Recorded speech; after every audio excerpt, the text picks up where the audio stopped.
전능하사 천지를 만드신 하나님 아버지를 내가 믿사오며 그 외아들 우리 주 예수 그리스도를 믿사오니 이는 성령으로 잉태하사 동정녀 마리아에게 나시고 본디오 빌라도에게 고난을 받으사 십자가에 못 박혀 죽으시고 장사한 지 사흘 만에 죽은 자 가운데서 다시 살아나시며 하늘에 오르사 전능하신 하나님 우편에 앉아 계시다가 저리로서 산 자와 죽은 자를 심판하러 오시리라. 성령을 믿사오며 거룩한 공예와 성도와 서로 교통하는 것과 죄를 사하여 주시는 것과 몸이 다시 사는 것과 영원히 사는 것을 믿사옵나이다. 아멘.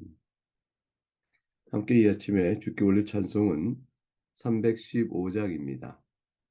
찬송가 315장 2절과 3절, 2절을 부르겠습니다. 찬송가 315장 2절과 3절. 내 주 되신 주를 참 사랑하고. 시작. 주 날 사랑하사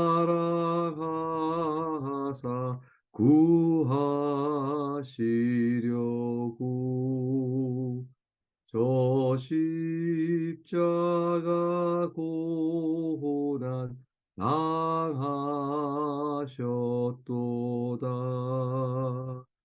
그 가시관 쓰신 내 주 배우니 이전보다 더욱 사랑합니다.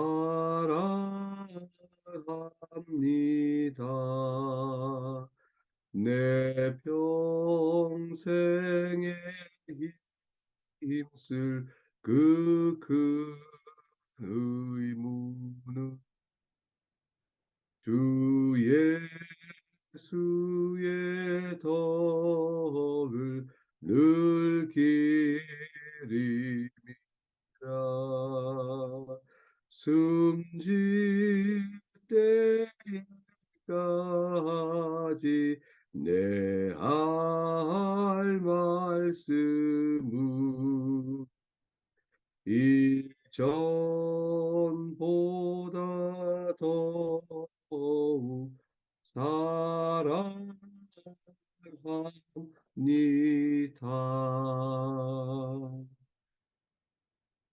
오늘 우리가 함께 살필 복된 주의 말씀은 로마서 8장 1절부터 17절까지의 말씀입니다.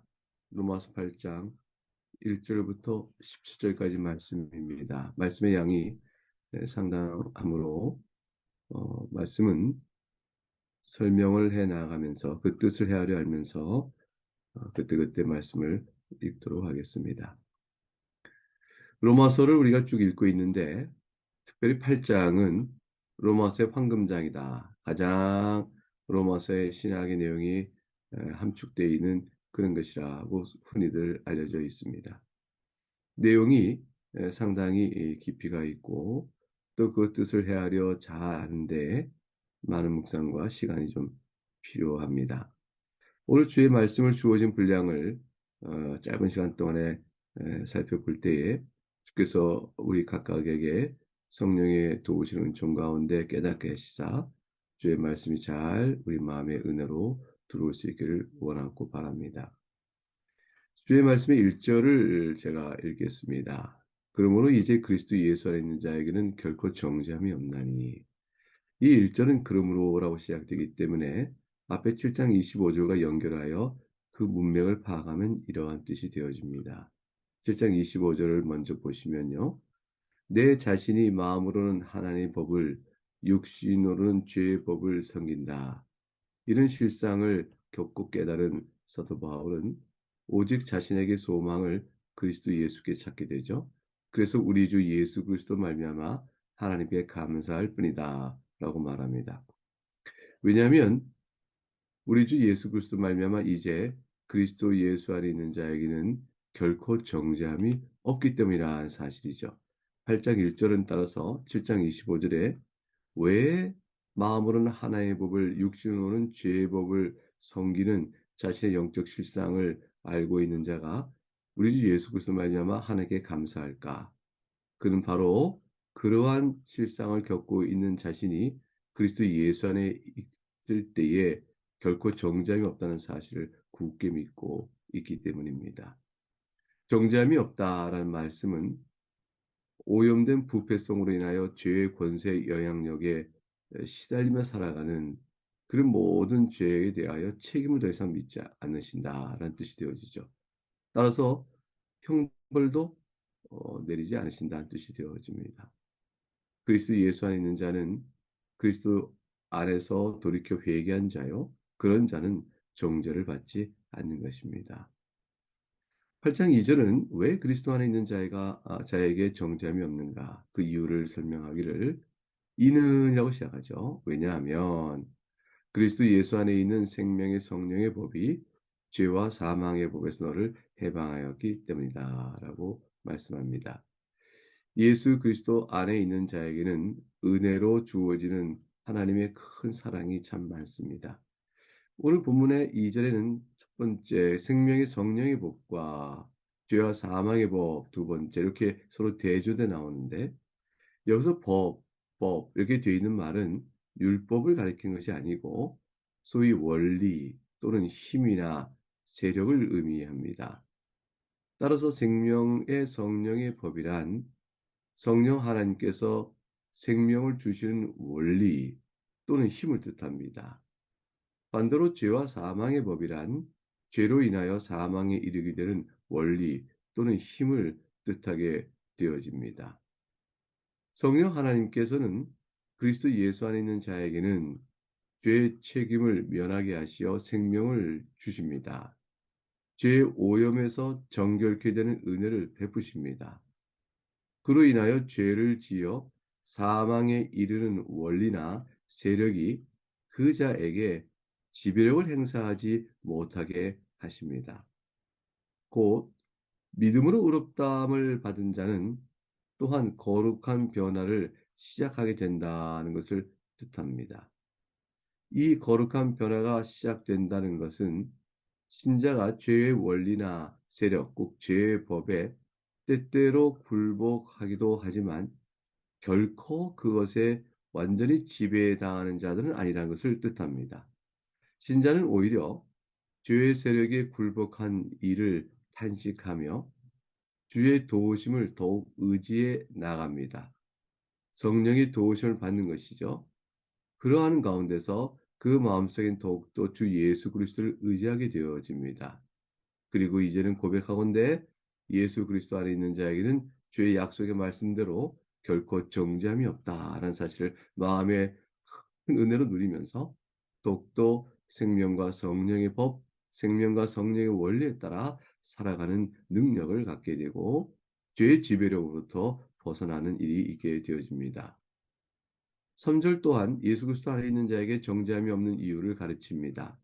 3절을 보면 율법이 육신으로 말미암아 연약하여 할 수 없는 그것을 하나님은 하시나니 곧 죄로 말미암아 자기 아들을 죄 있는 육신의 모양으로 보내어 육신의 죄를 정하사.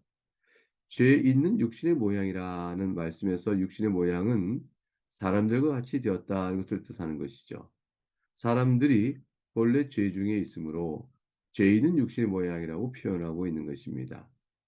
그런데 하나님께서는 그러한 예수님의 육신, 즉 이 땅에 사람으로 오신 주님께 죄를 정하셨습니다. 이 말씀은 하나님께서 사람이 되신 예수 그리스도를 죄인으로 정하시고 죄인으로 삼으시고 죄의 벌을 내리셨음을 뜻합니다. 죄로 말미암아 그렇다면 내용이 여기서 죄로 말미암는 것은 곧 죄 때문에라고 번역될 수 있는 것인데 그 말씀은 종종 속죄죄라는 의미와 관련이 됩니다. 그럴 때 본문의 뜻은 하나님께서 자기 아들을 죄 있는 육신의 모양으로 보내어 곧 육신의 죄를 정하여 속죄죄로 삼으셨다라는 뜻을 담게 되어집니다. 하나님께서 그리스도에게 우리의 죄를 단죄하심으로 우리는 정죄를 받지 않게 되고 또한 이처럼 우리에게 율법의 의가 이루어지게 되는 역사가 나타납니다. 4절에 육신을 따르지 않고 그 영을 따라 행하는 우리에게 율법의 요구가 이루어지게 하려 하심이라. 이런 말씀을 잘 생각해 볼 필요가 있습니다. 여기서 율법의 요구가 이루어지게 하려 하심이란 말씀은 앞서 말씀드린 것처럼 의롭다함의 은혜를 받은 자는 그 안에 성령의 은혜가 작용을 하죠.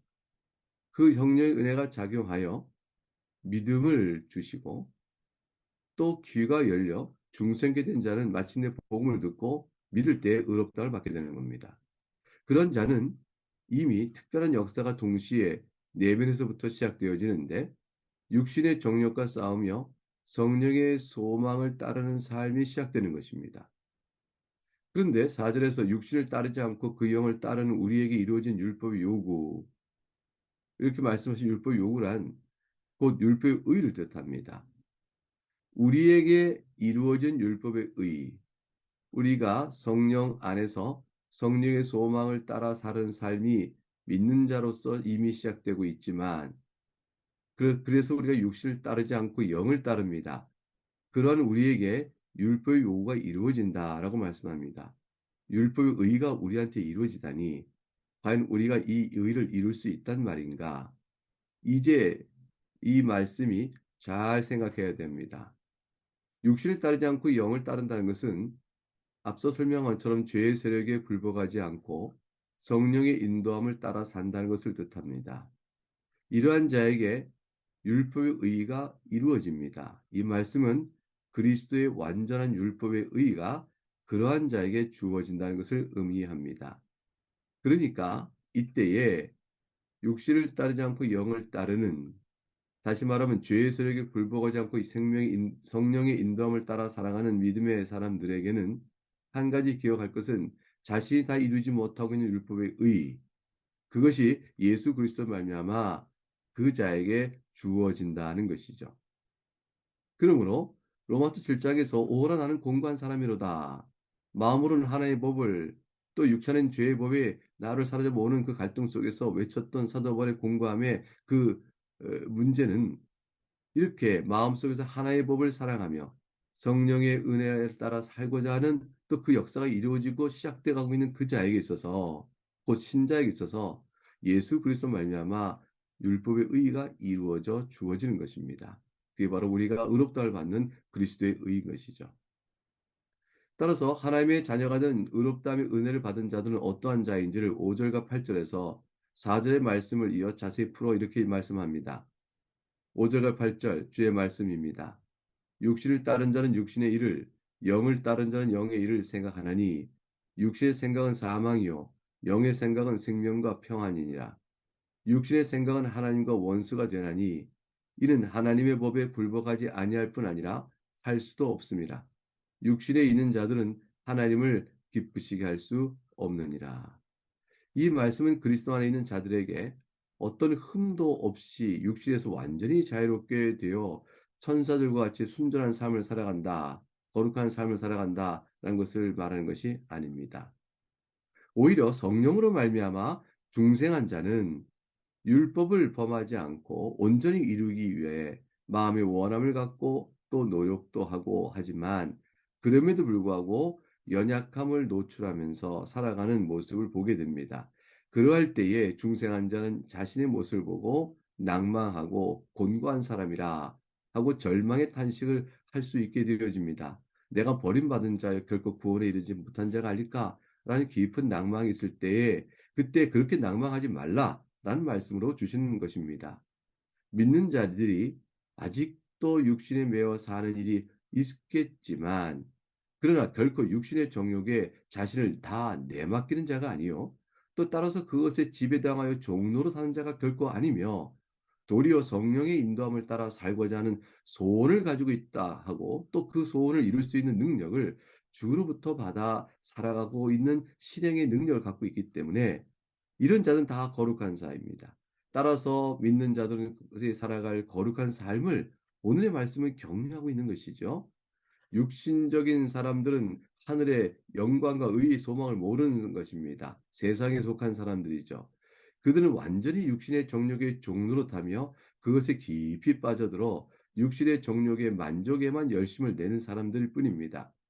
마음의 생각이 온전히 육신의 정욕, 죄의 정욕의 틀에 갇힌 사람들이죠. 그와는 달리 신자는 사뭇 다른 것입니다. 완전히 다른 것입니다. 9절 말씀에 만일 너희 속에 하나님의 영이 거하시면 너희가 육신에 있지 아니하고 영에 있나니 누구든지 그리스도의 영이 없으면 하나님의 사람이 아니라 완전한 구분을 두고 계십니다. 만일 자신이 하나님의 자녀인지를 살펴보고자 한다면 자기 자신을 들여다보시기 바랍니다. 무엇을 볼까요? 자신이 하나님의 영으로 말미암아 무엇인가 새롭게 되었으며 순전함과 거룩한 변화가 무엇인가가 좀 발견이 된다면 그것이야말로 하나님의 자녀임을 보여주는 가장 확실한 표징의 증거입니다. 아, 내 안에서 성령의 은혜의 역사가 시작되었구나. 나는 마음으로 하나님의 법을 사랑한다. 이 사실을 진실하게 확인하는 것입니다. 물론 누구도 성령으로 완전하게 충만하게 되는 자는 없습니다. 육신의 잔재가 여전히 남아있기 때문이죠. 하나님께서는 그것을 우리에게 남겨두십니다. 왜냐하면 더욱더 그리스도만을 의지하여 우리에게 소망이 없고 주께서 베푸신 은혜가 우리의 생명임을 더욱더 깨달아 알아갈 수 있게 하기 위함이시죠.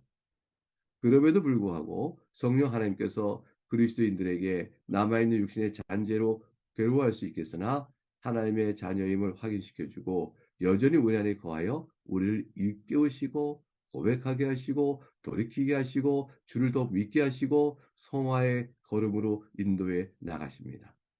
10절 말씀을 보면 또 그리스도께서 너희 안에 계시면 몸은 죄로 말미암아 죽은 것이나 영은 의로 말미암아 살아있는 것이니라. 하지만 한편으로 참 그리스도인은 과연 성령을 섬기며 성령의 지배 아래에 있는 것은 분명한데 다른 한편은 여전히 사망의 권세 아래에 있을 법한 육신의 잔재가 남아있죠. 우리는 육신의 잔재가 있어 그렇게 또는 그리스도의 영을 따라 온전히 거룩하게 삶을 살지 못하고 있습니다. 그렇다면 어떻게 우리에게 그리스도의 영이 계시다고 우리가 말할 수 있을까요? 여전히 또 질문이 맴돌 수 있습니다. 10절에서 말씀하지요. 그리스도께서 우리 아래 영으로 계시면 몸은 죄로 말미암아 죽은 것이나 영은 의로 말미암아 살아있는 것이라. 이 말씀을 이해하기 위해서 여기서 몸이란 성령으로 말미암아 거룩하며 정결해지지 않은 채 여전히 죄의 것을 좋아하는 죄된 것을 좋아하는 심령을 가리킵니다. 즉 몸은 인간의 육체를 가리키는 것이 아니고 죄된 성질의 삶을 가리키는 것이죠. 그렇다면 영은 무엇을 가리킬까요? 그리스도의 영을 가리킵니다. 곧 비록 본성의 부패가 우리 속에 여전히 남아 있지만 또 죄가 그것을 자극하여 정죄하려 있도록 하며 사망을 이끌고 가고자 하지만 그러나 성령의 불꽃이 성령의 역사가 그리스도인에게는 반드시 있는 것이기 때문에 또 그것이 비록 약한 모습이 나타났다 할지라도 그렇게 있기 때문에 성령은 그리스도의 의로 말미암아 살아있는 것, 곧 생명이심으로 그리스도에는 생명이 반드시 그 안에 있는 것입니다. 그래서 성령의 도우심으로 반드시 하나님께서 마침내 승리로 이끄셔가고 그렇게 되기 때문에 11절 말씀에 예수를 죽은 자 가운데 살리신 이의 영이 너희 안에 거하시면 그리스도 예수를 죽은 자 가운데서 살리신 이가 너희 안에 거하시는 그의 영으로 말미암아 너희 죽을 몸도 살리시라. 이 말씀을 이어주는 복을 누리게 되어집니다. 여기서 예수님, 죽은 자 가운데 살리신 하나님이신 죽은 자 가운데 살리신 이의 영은 하나님의 영, 곧 성령 하나님이십니다. 예수님을 살리신 이 땅에 죽을 살리시는 하나님이신데 그 하나님의 영이라 하였으니 하나님의 영은 곧 성령 하나님을 뜻하지요. 이어서 말씀하시기를 죽은 자 가운데 살리신 이의 영, 곧 성령이 너희 안에 거하시면 너희에게 확실히 어떤 인가 있을 것이라고 말씀합니다.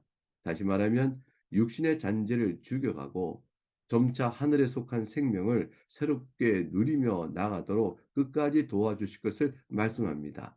성화의 과정이 우리 가운데 시작되고 미약하고 연약한 같으나 계속 그것을 이끌어 도모하시며 설득하시며 강조하시며 마침내 우리의 인격적 고백들이 더욱더 드러나게 하시어 그것을 이루게 하십니다.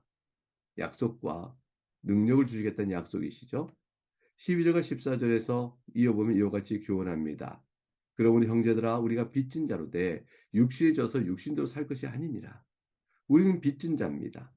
성령 하나님께서 우리 육신의 잔재에도 불구하고 그것을 마침내 생명으로 바꾸어 주시고 거룩한 삶을 살도록 이끌어 주시는 성령 하나님께 빚진 자입니다. 우리는 빚진 자로서 육신의 소욕을 거부하고 마땅히 하나님에 의해 우리 자신을 들여 헌신하도록 마음의 소원을 따라 살아야 합니다. 결코 우리에게 주신 은혜를 멸시하거나 소홀히 해서는 안 되는 것이죠. 13절 말씀에 따라서 너희가 육신대로 살면 반드시 죽을 것이오되 그러나 생각하라 영으로서 몸의 형실을 죽이면 살리리니 라고 말씀합니다. 육신대로 죄의 정욕대로 사는 자는 반드시 죽을 것입니다. 그러니 만일 자신이 그리스도나 자처하는데 믿음 말미암아 자신이 의롭게 되었다고 말하면서도 또 나는 결코 정죄함이 없어라고 말하면서도 만일 불가능한 일이 하나 가정해 봅니다. 육신대로 사는 자도 있다면 결코 그가 구원을 받겠는가? 그렇지 못한다. 결과적으로 뭐지요? 결코 그런 자는 그리스도인이 아니라는 것이죠. 따라서 그리스도인이 육신대로 살아가는 일에 지배되는 일은 없습니다. 그리스도인은 성령을 따라 사는 자들입니다. 하나님의 긍휼로 인하여 오직 그리스도 안에서 은혜로 의롭다 하심을 받은 자들인 것이죠. 중생의 성령을 받은 자들이며 거룩한 삶을 살도록 부름을 받은 자들이며 영으로서 몸의 행실을 죽이는 자들이다. 이렇게 할 수 있습니다. 그러므로 그리스도인을 자처하는데 이와 같은 성령의 은혜 역사에 대해서 무감각한 자여 모르는 자다라고 되어지면 그는 그리스도를 사실 알지 못하는 자라 할 것입니다. 물론 이것은 완전한 성화를 말하는 것이 아닙니다. 그리스도인은 영으로서 몸의 행실, 곧 육신의 정욕에 의한 죄의 형식을 죽이려고 애쓰고 소망하고 또 그를 있을 때 그렇지 못할 때 슬퍼하며 그렇게 되는 도움을 받아 승리도 맛보는 그런 자들인 것이죠. 육신의 죄의 정욕에 따른 삶의 소망을 완전히 멸하지 못하겠지만 육신의 소욕을 복종시키기 위해서 힘을 다하는 그 의무 앞에 신자의 본분의 부름 앞에서 서 있는 것입니다. 그리고 그것이 신자의 열매로 드러나게 되어집니다.